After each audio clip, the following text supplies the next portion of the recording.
Everyone, I'm Bruce Karasik, co-founder of the Jewish Republican Alliance. We're so happy to have Joel Pollak here with us today. We'll be speaking with Joel in just a few minutes.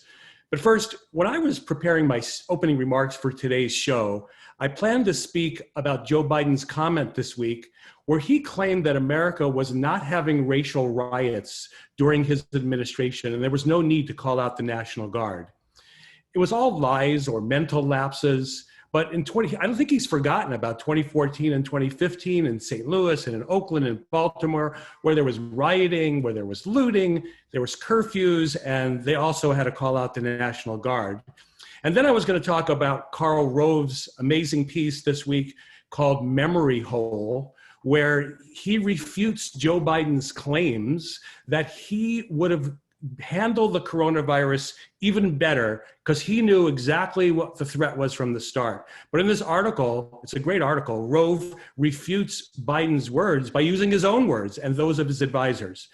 But last night, when I watched the Republican National Convention and I saw President Trump's acceptance speech on the White House lawn, where he spoke, as he put it, with a heart full of gratitude and boundless optimism, I knew I had a comment on his speech. It was a great speech. In my opinion, there's never been a president that in my lifetime that has been more accomplished than President Trump. And yesterday, he vowed to rebuild the greatest economy in history, quickly returning to full employment, soaring incomes, and record prosperity. He talked with hope and optimism when he promised to deliver a life-saving vaccine and therapies before the end of the year, or hinted maybe sooner. He said, we will defeat the virus, end the pandemic, and emerge stronger than ever before. He asked a very good question that every voter should consider. How can the Democrat Party be asked to lead our country when it spends so much time tearing down our country? He spoke about justice and the rule of law when he said, when there is police misconduct, the justice system must hold wrongdoers fully accountable, and it will. But what we may never have, and what we can never have, is mob rule in America. He went on to say, if the Democrat Party wants to stand for anarchists, agitators, rioters, looters, and flag burners, that's up to them. But I, as your president, will not be part of it. The Republican Party will remain the voice of patriotic heroes who keep America safe. He exposed the left hypocrisy last night when he brought up there have been over 1,000 African Americans who were murdered as a result of violent crime in just 4 Democrat cities. He said, Joe Biden will ignore these American victims, but I never will. And finally, he talked about the special blessings that have been bestowed upon America when he said what united generations past was an unshakable confidence in America's destiny.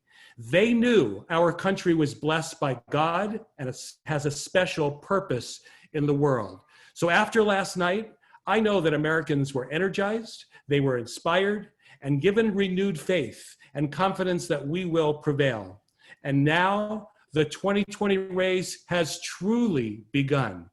Game on, everyone. So I want to thank you all for being here. And now I'd like to introduce fellow co-founder, Mitch Silberman. Mitch? Hello, JRA community. It's always so great when we are together. I'm mad as hell and I'm not going to take it anymore. If you've been around long enough, you recognize that line from the 1976 film Network. It was about a disgruntled anchorman who was fed up with the news media. That was 44 years ago. Can you imagine what that character would think of today's news media? There was a time when the media at least made the effort to appear at least unbiased or balanced, but no more. Today's media is no more and no less than cheerleaders for and bodyguards of the Democratic Party. It's not only a disgrace, but it's also a danger to our republic. Have you ever asked someone a question about politics and they respond with, oh, I'm not that interested in politics? You know what I say to them? Just because you don't have an interest in politics doesn't mean politics doesn't have an interest in you. So if you notice your paycheck shrinking or loss of liberties, or you're no longer free to speak your mind without severe repercussions, that's politics encroaching into your daily life. Now, Rush Limbaugh has a term for these people. He calls them low information voters. And it goes something like this. You ask them, may I ask how you consume your news? And they would say, well, in the morning, I might read the LA Times. When I get to work, I might put on CNN.com. And when I get home, I'll put on the evening news. Well, there you go. That is part of the problem. Harvard University, that bastion of conservatism, did a study that 93% of the reporting on President Trump is negative. So we have tens of millions of fellow Americans that are ill-informed, misinformed, uninformed, and that's a danger. That's a real danger. This is why it's incumbent upon us to support and share information from sources like Breitbart. Okay, it's not enough that you read Breitbart or subscribe to Breitbart. You have to share information with them. So if any of your friends say, oh, that's Breitbart, they're right wing, say, hang on. Did you read the information? Is it accurate? That's the only question that matters. Is it true? Is it accurate? Because they don't know so much of what's going on, and it's really a crime. You know, I had the good fortune of sharing a cigar with Andrew Breitbart about the same time that I met today's guest today. And when I met Joel, he was running for Congress. And he shared with me that one of his favorite professors was Alan Dershowitz. Shortly thereafter, I had lunch with Alan Dershowitz, and I mentioned Joel's name. And you should have seen this bright smile come across Dershowitz's face. And he said, you know, Joel may be the first Republican I ever vote for. Well, that's quite a ringing endorsement. And so now it's my distinct pleasure to introduce our special guest today. Joel Pollak is a senior editor at large and in-house counsel at Breitbart News Network. He also hosts Breitbart News Sunday radio and on Sundays from 7 to 10. He was born in South Africa, raised in Chicago. After graduating Harvard College with high honors in social studies, environmental science, and public policy, he became a Rotary Foundation Ambassador Scholar in South Africa. He later served as chief speechwriter for the leader of the opposition in the South African Parliament and completed a Master's of Arts degree in Jewish Studies at the University of Cape Town. Back home in the US, he graduated Harvard Law School, went on to work as a research fellow at the Hudson Institute. He ran for Congress unsuccessfully in 2010, but befriended conservative media pioneer Andrew Breitbart along the way. Later joining him in LA, where they worked side by side, transforming a blog into a 24 hours news website that go on to change American politics. Today, Breitbart.com is one of the top news sites in the US with bureaus in LA, Washington, DC, London, Rome, and Jerusalem. Joel is the author of several books, including How Trump Won, The Inside Story of a Revolution, and his most recent book, Red November, Will the Country Vote Red for Trump or Red for Socialism? Can be purchased on Center Street, Amazon, and Barnes & Noble. Joel, welcome. Glad to have you today. Hi, this is the book, by the way, if you want it. And I'm showing you because a lot of thought went into this cover art. You're going to like it. It's a great cover, Joel. Yeah. A lot of fun. We had fun before this became fun. You know, we were getting this book ready during the coronavirus, and I have to say that in May and June, right until the middle of July, things looked pretty bleak for Trump's re-election prospects, but they look pretty good right now. And I think that things have changed significantly. But as I say there, the choice in November is really between two reds. The choice between the red state conservatism of Donald Trump and the red socialism of the new Democratic Party. Joe Biden, in a sense, is the perfect candidate. You'd want someone who is at least perceived as a moderate. He doesn't call himself a moderate. In fact, in April last year, he specifically said, "I'm not a moderate." His exact quote was something slightly different, but that's what he said. But you'd want someone the public perceives as familiar, roughly in the middle of his party, and he could then be the counterweight to the left-wing Democrats that are running the policy agenda. The problem is that Biden is having trouble pulling it off because he is still desperate to appeal to the left. They must have polling data on that side.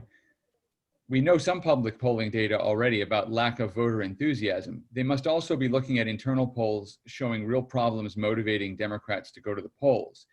And the most active and engaged part of their party is the part you see trapping Rand Paul on a street outside the White House or vandalizing the police chief of Los Angeles, his home. So they know that their most engaged voters are the far left. So they've been chasing the left ever since Biden secured the nomination. It's really extraordinary.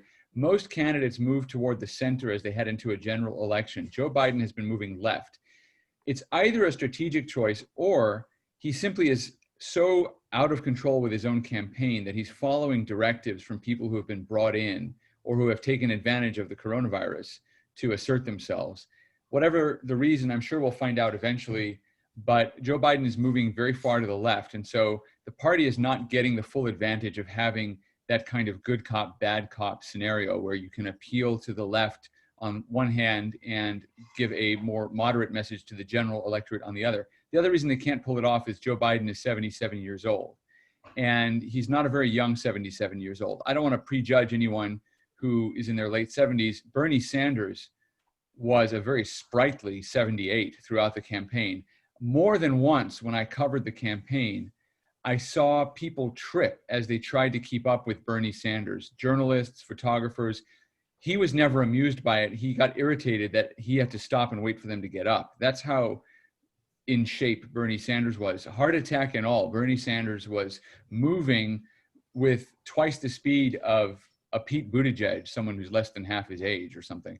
So it was really fascinating to cover this, but we've ended up in this situation now where we have essentially a socialist revolution on the cards for November. And we've been hearing little rumblings of it. Joe Biden talking about revolutionary institutional changes, fundamentally transforming America, starting to sound like Bernie Sanders. But then Obama let the cat out of the bag last month at John Lewis's funeral, saying that when Democrats take power, they're going to get rid of the filibuster to pass their sweeping voting changes. They're going to admit DC as a state and probably Puerto Rico as well, which means 4 additional Democratic senators. That would make it almost impossible for Republicans to win a majority ever again. So they're going to do all this. Then they're going to pass amnesty, as Chuck Schumer has promised, create 11 million new voters, at least 11 million, and so on and so forth. They're just going to unroll this radical program with nothing to stop them. And they can't stop because they've now got this radical base that forces everyone to toe the line. I just learned, I saw briefly, I hadn't really noticed much about it, but I've just learned more. Chris Murphy, supposed moderate Democratic senator, had to take down a tweet because he was accused of creating a moral equivalence between police and rioters. And the rioters in the Democratic Party didn't like that. They said that property crime isn't crime, you know, as if they haven't killed people as well in these riots. So where does all this put us? Let me back away a little bit and just speak to the position of Jewish Republicans in this particular election.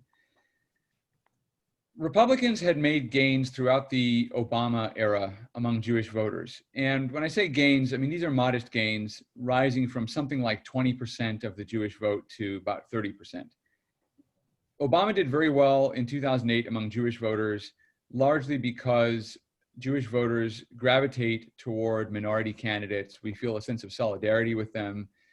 We have a shared civil rights tradition with minority groups, and what is good for tolerance in America is good for Jews as well. And so I think many Jews were attracted to the historic presidency of Barack Obama, even though there were conservative Jews like myself who were looking at Obama's associations, his past views, his policies, his advisors, and saying, whoa, whoa, whoa, this is really very troubling. I actually had a debate with Dershowitz. You mentioned Dershowitz. While I was his student, we had a debate about whether Obama would be good for Israel. We wrote competing op-eds in the Jerusalem Post. And he was great about it. I remember saying to him, listen, I disagree with what you wrote. He wrote a piece about how Obama was going to be great for Israel. And I said, I disagree with you. And he said, fine, let's have it out in the Jerusalem Post. So we did. And he told me after the election that was the first debate he lost. he said, you were right. He has been bad on Iran, and he did everything he could to get Obama to reverse himself. I forget what it was exactly that Obama did. I think it was Obama's commitment to visit Israel in his second term that got Dershowitz back on board in 2012. And Obama did that. He visited Israel. Not only that, he visited Mount Herzl, the first American president to visit Mount Herzl. And I actually wrote a piece saying it's no longer possible to describe Obama as anti-Semitic after that visit. It just sort of, there was this idea among some conservatives Obama was an anti-Semite. I said, look, it's just not what an anti-Semite does. By the way, I judge Trump the same way as well. I tell people I judged Obama by what he did. You have to judge Trump by what he does. I said Obama is not an anti-Semite. I don't even think he's necessarily in his bones anti-Israel, but there was a speech he gave in Israel that tells you why he got everything wrong on Israel. He gave a speech to Israeli students while he was there. And to me, this really was a revelation or a proof of what I had already believed about Obama. But Obama addressed these left-wing Israeli students who loved his speech, by the way. And he said that the issue in the Israeli-Palestinian conflict was one of fairness. It was unfair that Israel had a state and the Palestinians didn't. That's how he saw it. And I think that was a very honest and very telling view. I think it's widely shared on the left. It's also the view of someone who hasn't really studied the issue. It's a first approximation. If you just came in, first impression, why do these people have a state and these people don't? You might assume it's because of something that the first group did to the second. But if you look at it in a historical framework, that both groups started out with the same opportunity to make a state, and one side did and the other side didn't, then the current situation looks very fair. This is fairness. The Jews built a state, the Arabs did not. And the Arabs, in fact, attacked the other state and destroyed their own state. Or destroyed at least the prospects of statehood. When I was in college as a pro-Israel advocate, one of the most interesting questions I would ask people on the Palestinian side, who I came into contact with quite a lot, was what kind of state should Palestinians build? And they could never answer that question. So it just tells you how little thought has gone into Palestinian statehood, even from its advocates. That was Obama, and at the end of his term, in a spiteful gesture, he allowed that UN Security Council resolution declaring Jerusalem essentially illegal to pass. And that, for Alan Dershowitz, was the last straw. And he became very friendly to the Trump administration after that. And what Jews have seen since then is the most extraordinary administration in the history of the United States. The only rival, really, would be Harry Truman in terms of friendliness to Israel and specific actions taken to help Jews. Harry Truman helped the displaced persons. He helped stranded Jews immigrate. He also helped, obviously, recognize the state of Israel against his State Department, which threatened him. In fact, in a sort of foreshadowing of the deep state rebellion against Trump, the Secretary of State, Dean Acheson, actually said he would vote against Truman in the next election if Truman recognized Israel. So Truman overcame all of that, and Trump is very much the same. He's not only been the best president since Truman, at least on Israel, but he's also been extraordinary on Jews. And he gets no credit from the media on this, but you can go through a list of his accomplishments. It was Trump who came up with the enforcement that ended the bomb scares at Jewish community centers in the early part of his administration. It was Trump that, and some of these things, again, fly below the radar, but they're important. Trump commuted the sentence of Rubashkin, the kosher meat business owner who was sort of railroaded into a lengthy prison sentence by a judge in Iowa whom people accused of anti-Semitism. And Trump has forcefully denounced a lot of these hate groups. He's appointed some very, very good people like Ilan Carr, who's a friend of mine who's now the anti-Semitism czar, David Friedman in Israel, a terrific ambassador. So he's done all these things for Jews and for Israel. The problem that Trump has had among Jewish voters, despite having a Jewish family and Jewish grandchildren and all of that, is that the word has gone around, and actually went around before the election, that Trump is an anti-Semite, or at least friendly to anti-Semites. This was a deliberate strategy carried out by members of the media primarily, but in coordination with Hillary Clinton and with Jewish members of the Democratic National Committee and various Democratic organizations. This has been going on for quite some time. There's an incestuous relationship between Democratic Party organizations and Jewish community organizations. The clearest sign of this, or one of the early signs of this, came in 2008 during that election, when an umbrella of Jewish organizations put together a march in New York at the start of the United Nations General Assembly session. Mahmoud Ahmadinejad was still the president of Iran. He was a Holocaust denier, and Iran, of course, determined to get nuclear weapons. Jewish community organizations put together a protest, and they invited Hillary Clinton to speak at the protest, along with someone from the Republican side. The Republicans sent Sarah Palin, and Hillary Clinton promptly reneged on her acceptance. She decided not to speak. That's because the Obama campaign and the Democrats were very, very worried that they were going to lose Hillary voters to John McCain because of Sarah Palin. They felt that the choice of a female running mate for John McCain made the Republican ticket suddenly attractive to female voters who were upset by the way the party had moved aside to allow Obama to beat Hillary Clinton, even though Clinton had won more votes in the primary.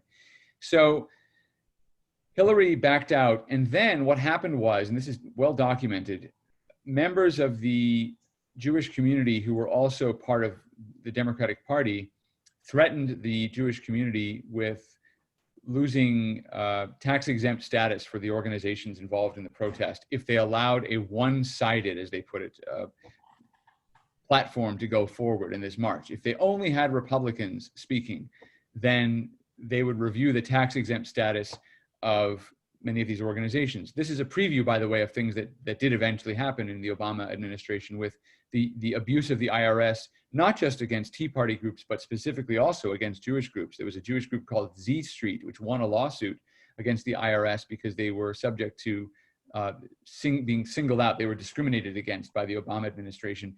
And J Street, by the way, which started around the same time. In fact, the very first thing J Street ever did had nothing to do with Israel. J Street helped coordinate the opposition to Sarah Palin speaking at this event. She was eventually disinvited, and J Street, one of their first press releases, was claiming credit for getting Sarah Palin disinvited. So one of their first actions was to suppress free speech in this country. Had nothing to do with Israel. Anyway, J Street then later went on to say that Jewish charities operating in the West Bank should be investigated by the IRS, and so on and so forth. Democrats weaponized the IRS. I don't want to get too far afield here, but let me get back to the problem we're talking about, which is Jewish support for Donald Trump. And then we have several questions for you as well, too. Yeah, so let me just round out this point. The support for Donald Trump among Jewish voters will be solid. I don't think we should expect it to be above 30%. I also don't think we should expect it to be below 20%. It'll fall somewhere within that band. The importance of the Jewish vote cannot be understated, though, because Jews are a significant voting bloc in several key swing states, notably Pennsylvania, Florida, and Nevada. And these three states are just absolutely crucial in the election. So there's going to be a very, very concerted effort, I know, by Republican Jewish organizations to get out the vote.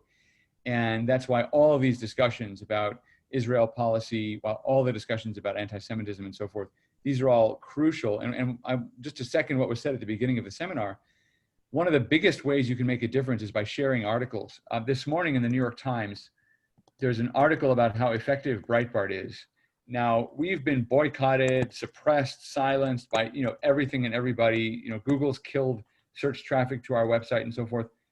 The New York Times noted that we have so much traffic on social media, people just sharing our articles without coming to our website, just sharing Breitbart articles, that we've seen our articles shared. This is from the New York Times, 4 million times in the past 30 days. So 4 million Facebook shares in the past 30 days, which is, and I'm quoting, roughly 3 times as many posts from the official pages of every Democratic member of the US Senate combined.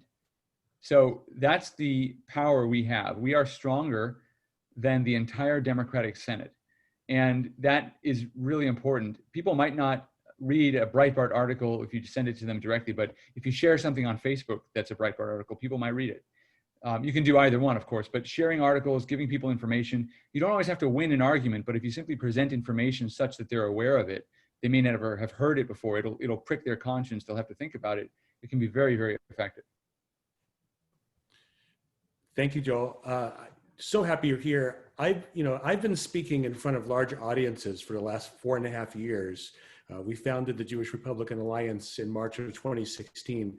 Many of our audiences were well over 1,000 people. In fact, we hold the record for the largest gathering of a Jewish Republican event in American history with over 1,200 people. But I want to thank you for all that you do, because so much of the content of my speeches were taken from articles from Breitbart.com. And in fact, on our social media, I'm going to confirm exactly what you're saying, that so many things that we share on our private Facebook and our public Facebook and Instagram comes from Breitbart. So I wonder if you wouldn't mind telling us a little bit about the philosophy behind Breitbart.com and how you're structured. And I think you're just doing an amazing job. A couple of recent ones, the one you put together 45 questions that the media should ask Joe Biden, which I thought was an amazing article. And one that I still have from 2018, which is sad but true, the 639 acts of media approved violence and harassment against Trump supporters that kept growing. You started with a small, and then next week it was 200 and 300 and then 600. Well, I wonder if you can comment on Breitbart and how you run that. Well, Breitbart.com started out just as a news aggregation website with news wires on it. Andrew Breitbart launched Big Government, which was the first real content generating site in 2000. Actually, it wasn't the first, it was the second. Big Hollywood was the first.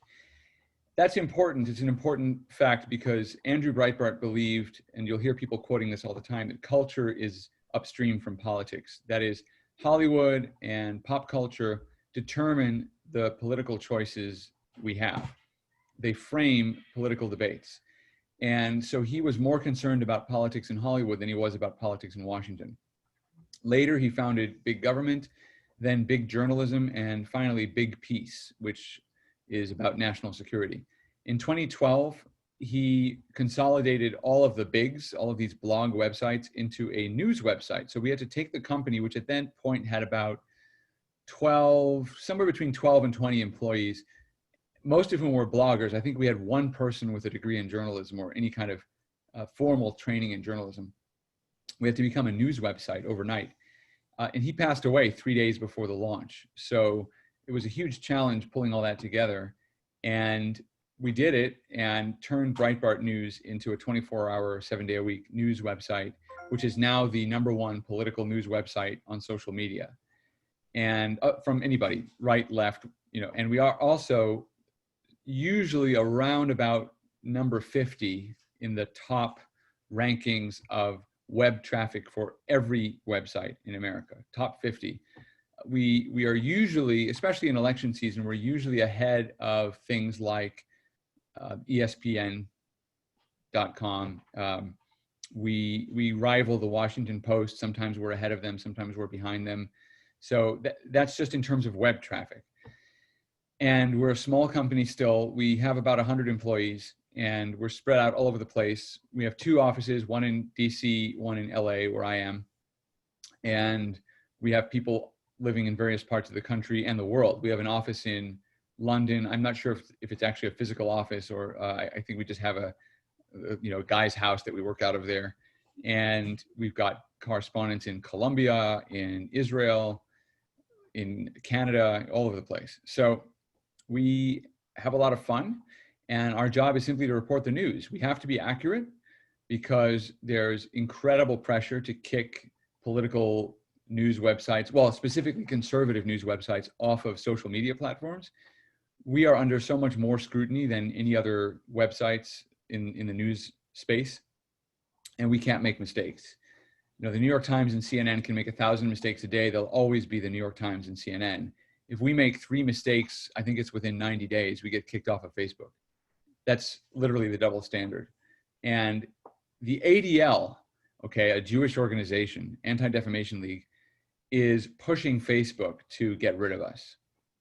So I'm in the odd position of running or being part of running the most pro-Israel, pro-Jewish news website out there. I don't know how many other news websites have correspondents in Jerusalem who take a pro-Israel view. We were the only conservative news website that sent a delegation to the opening of the Jerusalem embassy. Fox News was there, but they have a bureau in the Middle East and so forth. We were the only ones who actually made the trek. We had a correspondent there already, but we took staff to Jerusalem to cover this. And I'm sitting there and the ADL is trying to put us out of business. And that just tells you how corrupt the leadership of some of the Jewish community organizations has become, where they've basically been co-opted by the Democratic Party. the ADL has become a suppressor of free speech and the free press, rather than an advocate for civil liberties, which is what they used to be. So it just tells you the odd position I'm in. We're in the position also where we are, disliked by extremists on the far right, and yet we're attacked by extremists on the far left. So we are constantly embattled. We actually sell a T-shirt on our website that says "Under attack all the time, Breitbart." So you know that if you're under attack all the time, you're in the thick of the fight. That's where we like to be. And in fact, last night we reported first all of the violence, and it really was violent, in the streets of DC as people were leaving President Trump's speech. Left-wing mobs surrounded various dignitaries. Rand Paul, you may have seen, was surrounded by a mob, and they did more than just shout. They also shoved a police officer who then fell into Rand Paul, who was okay. But that's assault and battery. That's not just yelling nasty words. Vernon Jones, the black Democrat who spoke, I believe it was on the first night of the Republican National Convention, he was called the N-word by Black Lives Matter activists and attacked. So we got it all on video, and that's where we like to be. We're in the thick of the fight. But as a result, we also do expose ourselves to some danger. So our video correspondent was assaulted outside the White House. When they tell you that the Lafayette Square protests were peaceful protests, just Google, or not Google, because Google won't be so friendly. Go to Bing or go to some search engine and just look up Breitbart journalist assaulted White House. And you'll see the video of our correspondent being assaulted, being pelted with objects and literally chased out of the peaceful protest. They later did it to other journalists as well. Fox News, I think even NBC got chased away. So that's the peaceful protest. It's just such a lie. If the journalists only cover the peaceful parts, because when they go where the fighting is happening, they get pelted with rocks and bottles. And so there's this lie about peaceful protest that the media are complicit in, because the media are as afraid of the mob as anybody else. Anyway, I've been a little bit long-winded, but that's how Breitbart operates, and we have a lot of fun, but we've got to run a really tight ship because there's no room for error. Audience, I want to let our audience know we're aware there have been some audio issues. We are working on it, trying to improve it, so please bear with us. Joel, we have a very informed membership. I mean, they are really so aware of what's going on. So what nugget can you share with them that even our audience would be stunned at what you're seeing going on, either behind the scenes, or I heard you on Prayer recently and you talked about some of the challenges, but knowing how informed everyone is, what's something you could share that they would say, are you kidding me? That's what's going on? Or I didn't know that. Love to pick your brain on that. About what in particular? Well, whether it's what you have to deal with as a news organization, the bias, the lying, the misinformation, suppressing of searches. I mean, is there anything that, any nugget that our audience would go, wow, I can't believe when Joel said that. I had no idea. Well, the suppression of searches is very interesting. I don't know if you've read the article we did about it, but we sat on that story for a long time doing research about it. And we are able to prove now that Google has reduced our search traffic from Google to zero. What's amazing is that we have the same high traffic we always have. People are finding other ways to come to Breitbart. But Google, if you type Joe Biden on Google, you won't get any Breitbart articles at all. If you type my name on Google, you won't find any affiliation on the first page of search results with Breitbart. They've suppressed the term Breitbart in their search results. So it's quite extraordinary. And it's a manual decision. It was a deliberate decision. And it's not, there's no reason to have done it. They're doing it because they want to make sure Donald Trump doesn't win re-election, and they see us as a particularly effective source of information for people who actually like the president and people who have conservative points of view. I don't know. I can't think of anything offhand that I could talk about that's really, revelatory, except for there are some things in my book I think that you might find interesting, that I discuss about the primary process and how how the journalists operate and how the credentialing happens and who's good to media and who's not. And how the candidates interact with people. It's pretty interesting. If I think of anything, I will let you know. But to me, I think still the most shocking thing is the search engine suppression. It's that it would just amaze people the extent to which the tech world is biased against conservatives. And I think one of the only reasons Facebook is a little bit different is that Mark Zuckerberg is a little bit more open-minded as a person, but also because he has been blamed for Hillary Clinton losing. The Democrats needed scapegoats, so they went to Russia, fake news, and all of that. And Facebook was targeted as something that allowed fake news, quote unquote, to spread, because the Democrats couldn't possibly believe, they just couldn't accept that people were well informed and still voting for Trump. So it had to be that there was misinformation circulated by Facebook, because it had to be circulated by ordinary people, not from official sources. So in this whole conspiracy theory, there's a kind of contempt for ordinary people.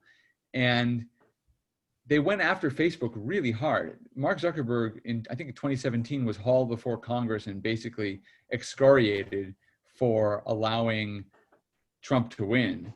And I think Facebook employees, who are as liberal as anybody else in Silicon Valley, saw that happening and saw themselves, essentially in the person of Zuckerberg, saw themselves being abused. And I think they flipped. They're not going to vote for Trump. But my sense is from people I know in the organization, and it's not a great organization. I mean, they're not the good guys. So, I mean, there are good people working there. My friends are good people. But as an organization, it's not a friend of the conservative movement by any stretch. I mean, they will look for any excuse to get rid of us because they're under so much pressure from the ADL and from the left. But the staff at Facebook have had it. They've had it with being blamed for Hillary Clinton losing. So there's a certain irritation that is going on right now behind the scenes at Facebook against the left. The Democrats made a huge mistake by scapegoating Facebook, because Facebook wanted to be an ally. The staff at Facebook are mostly liberal. If you go to look at the senior staff, try to contact them, which I've tried to do for various reasons, most of them have rainbow flags on their profile picture and stuff like that. I mean, they're deeply culturally liberal, and they don't want to be seen as being on the sides of conservatives or helping Donald Trump. But they also, just as people, are proud of the work they do, and they don't like being abused for doing good work. And the Democrats way overplayed their hand against Facebook. So I think the Democrats are look at the New York Times article today. They're upset that there were 4 million Facebook shares of Breitbart articles in the last 30 days. By the way, that's just a share. That doesn't tell you how many hundreds of millions of people read the articles, because for every one share, there's probably 50 or 100 people who read the article. So it's incredible that Democrats did that. But that's a little piece of information for you if you want. That the staff at Facebook are not on board with cancel culture because they feel like they're also going to be canceled, and that's one of the reasons I think Facebook has held out as long as it has. But there is an internal struggle there, so it's not definitely going to stay there, and certainly they're under incredible pressure. They're suffering boycotts, all kinds of stuff. But again, some of that does backfire. The average Facebook software developer looks up and says, "I'm as liberal as the next person, and I voted for Hillary, and I'll vote for Joe Biden, and why are you trying to put me out of work?" So,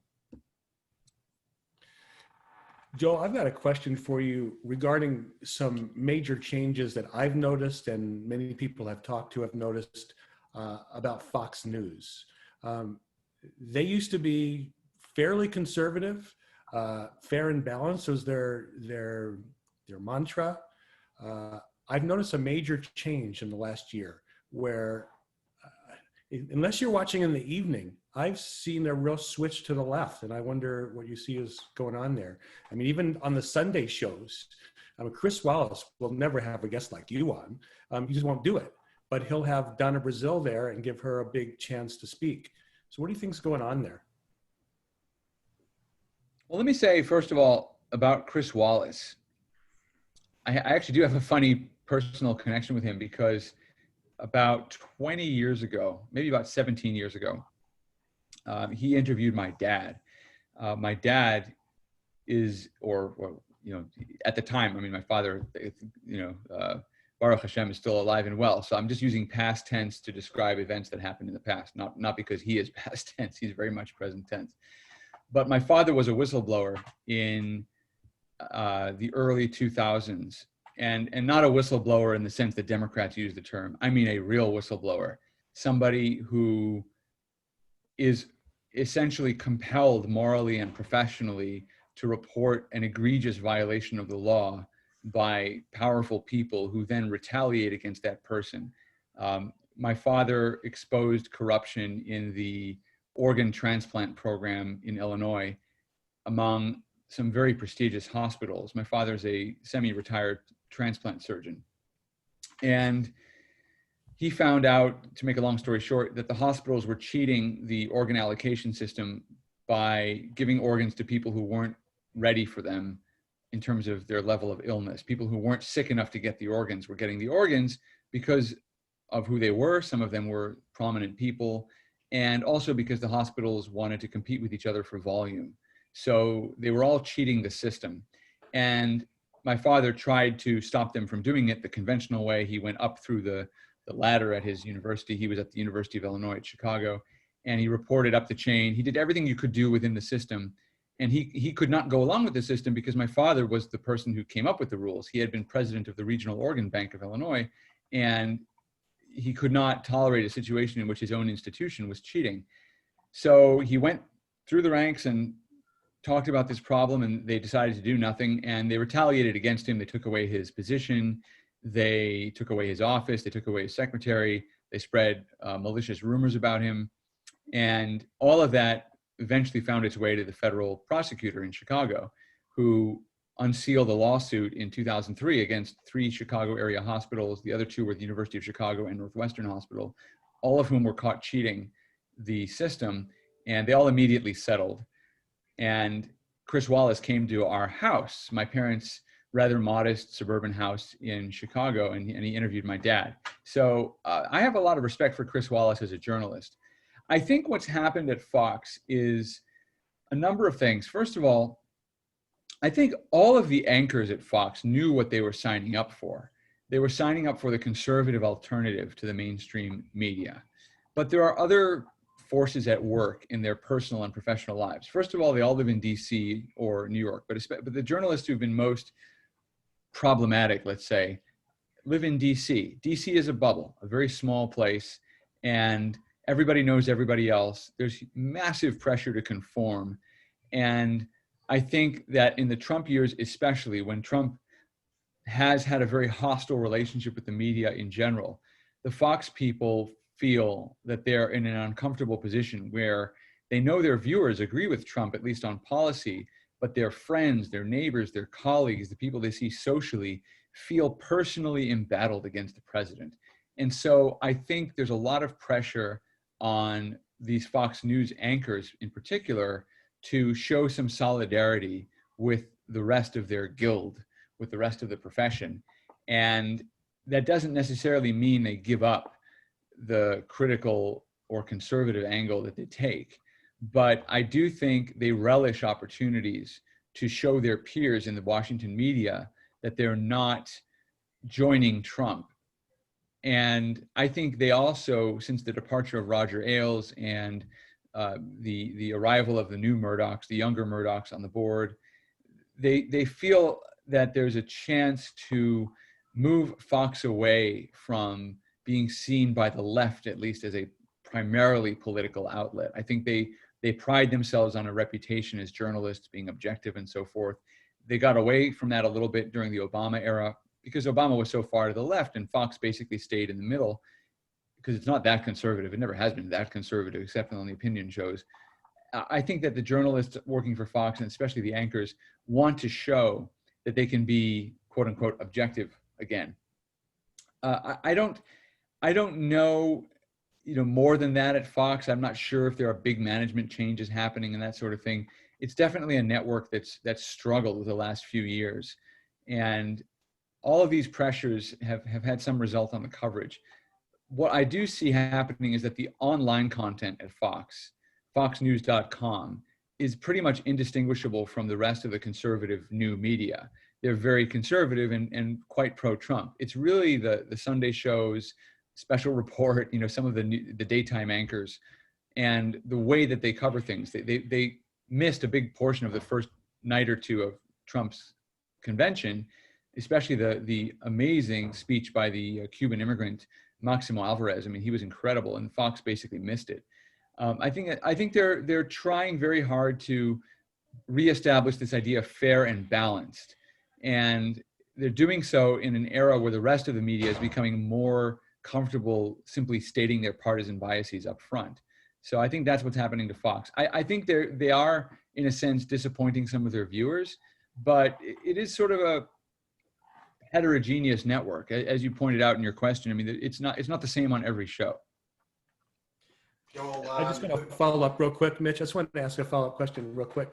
I understand the fair and balanced, but when you have a president or a candidate for the president of the United States that it's proven on video multiple times about him being inept mentally, it's pretty scary.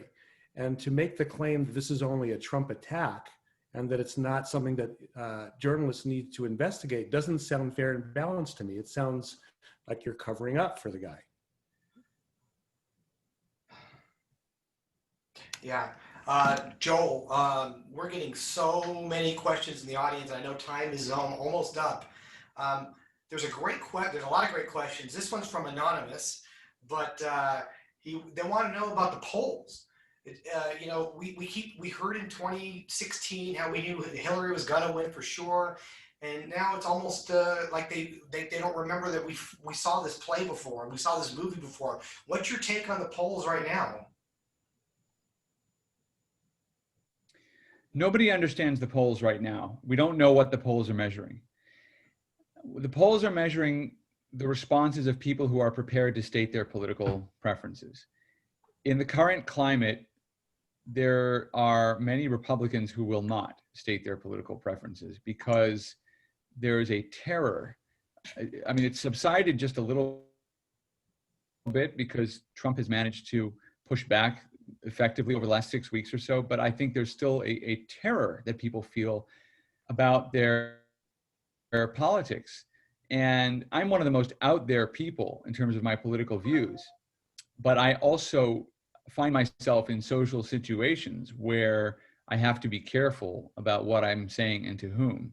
And people don't trust that their information is going to stay private. So they're not going to tell a stranger on the phone who they're going to vote for. So I think you're seeing a huge non-response rate among Republicans. Now, I don't know that to be the case, and I wouldn't count on it. I think that a safer assumption is that the polls are actually correct and that they should serve as a wake-up call to Republicans. They may be telling us that Americans are so afraid of the mobs and so afraid of the virus that they are willing to vote for Joe Biden, even if he's essentially non-functioning, as an alternative to Trump. You know, the old joke, I would vote for a popsicle stick, or I'd vote for whatever. I'd vote for something, some inanimate object over the current president because I'm upset. That could be happening. I think what's more likely to be happening is that, first of all, polls tend to measure registered voters until we get closer to the election. Then they measure likely voters, and those tend to be more accurate, and likely voters tend to skew more Republican. Not to say that there are more Republican voters, but Democrats just don't get their act together as much as Republicans do. They don't organize their lives the same way Republicans do. And so Democrats, whenever you zoom in, you get more friendly polls to Republicans. If you just, for example, poll adults, American adults, you get more favorable results for Democrats. Then you do registered voters, which is a smaller set of people. You get slightly less favorable for Democrats. And then you get down to likely voters, the people who are actually going to put it in their calendar and make a plan and, you know, mail their ballot or go to the polling place. People are actually going to do something. And then you get a more even split. So we could just be seeing that we're still too far out from the election for people to start measuring likely voters. But I do think that this year in particular, with cancel culture and people literally being forced to read left-wing literature in their workplace.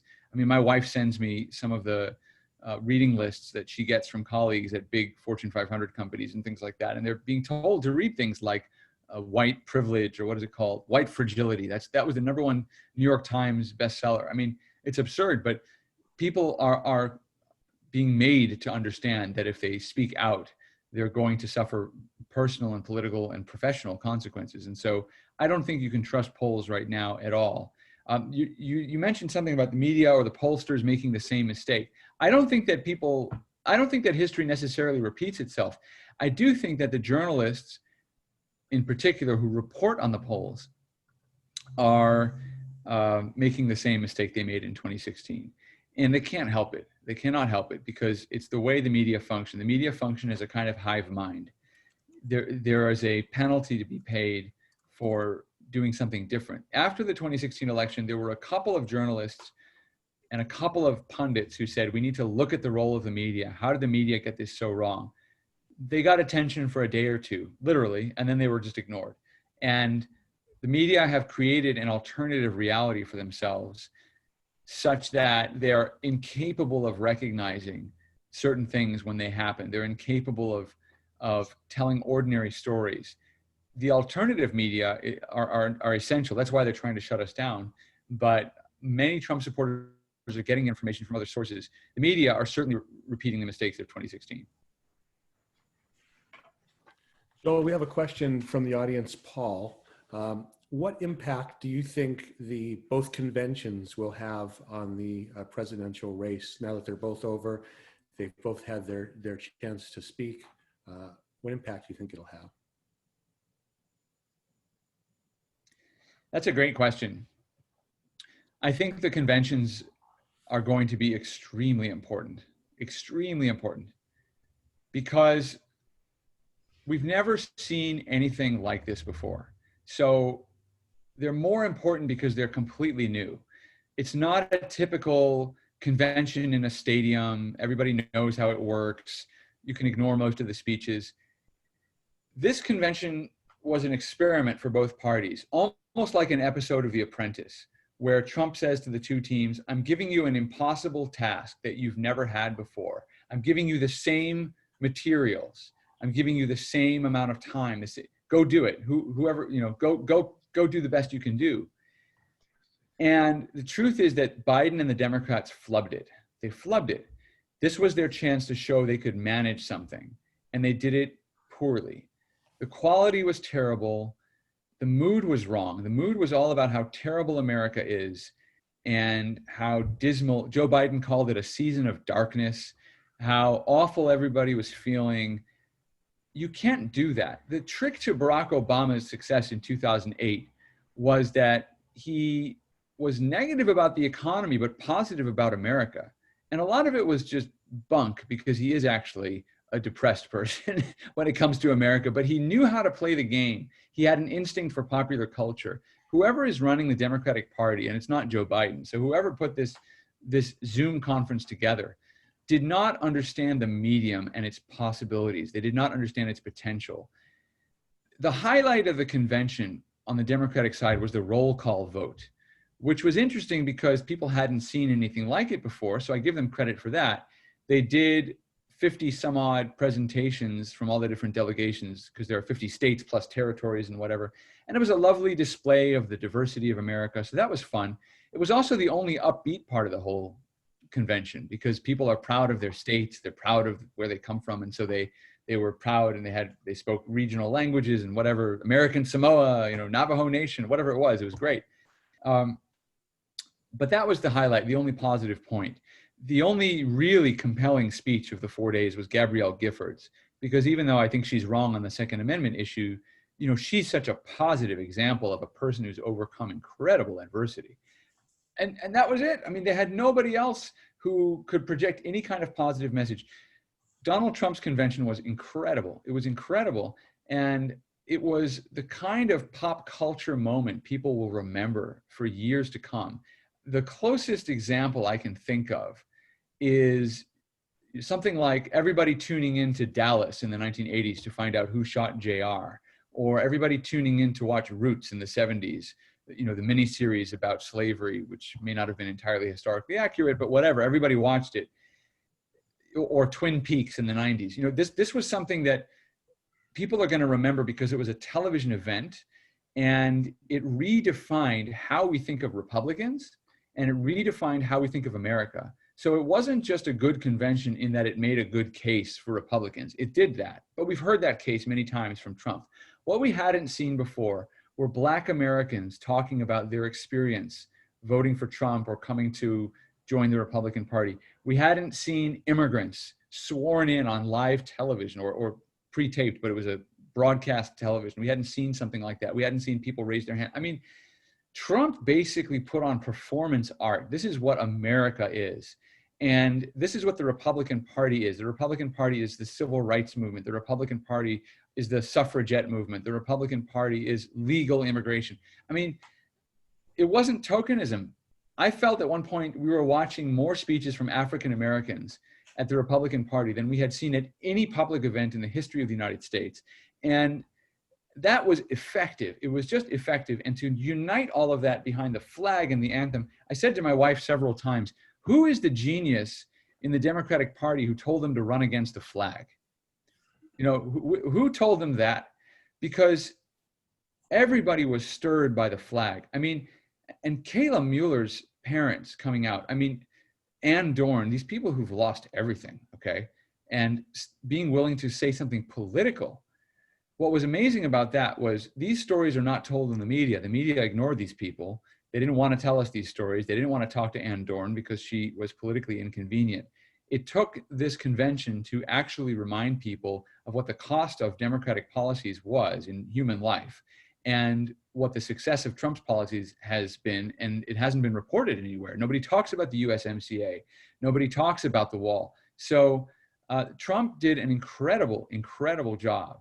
And the Republican Party just is really, I mean, this is, so to round out my original thought about this being like an assignment on The Apprentice, we saw in real time how Joe Biden can't manage a big project. He can't do it. You know, he kind of turns it in. Okay, great. Trump takes the same project and turns it into something so spectacular that every night you didn't know it was going to happen. You couldn't believe it happened when it happened, and you didn't get up to go get a drink because you might miss something. I mean, that was the experience of watching both conventions in their entirety. And, you know, I'm paid to watch them, and not everyone's going to watch the whole thing. But I think that these two examples side by side are crucial. And I think you're not just going to see a bounce after this convention. I think the entire election has changed. It doesn't mean Trump's going to win the election. You know, there's a long way to go before November. There's going to be a lot of negative stories dropping. There's going to be some bad economic news, perhaps. You know, who knows what's going to happen. But I think that the case for Trump now is not just made in logical terms. People feel good about voting for Trump as an expression of American identity. Up until now, you were told that if you voted for Trump, you were un-American. You were a racist. You were an anti-Semite. You were siding with the white supremacists. You were soft on xenophobia, all these things. Trump now is identified with the flag, with the anthem, with immigrants, with the bereaved parents, the widow, the police, the business. I mean, Republicans never do this properly, and Trump did it. So I think that this now makes voting for Trump into a patriotic act. If that position can be maintained and developed over the next 2 or whatever months we have left, I think Trump will not only win, but I think he'll win by a wider margin than people are willing to let themselves believe at the moment. Joel, I think that's a brilliant summary of the convention. Our hour is now up. We're so grateful to have you come on. We look forward to talking to you again in the future and following Breitbart and having you talk to us. And we appreciate everything you're doing. Thank you. Thank you, Joel. You were terrific. Thanks for the opportunity. Let's we can talk again before the election. Let's do that. Okay, fantastic. Well, everybody, the JRA is going to continue to unite and energize conservatives to take action on behalf of America and Israel. We're going to keep giving you ammunition that you need to fight with us. We have some exciting news that on September 11th, we'll be hosting Newt Gingrich.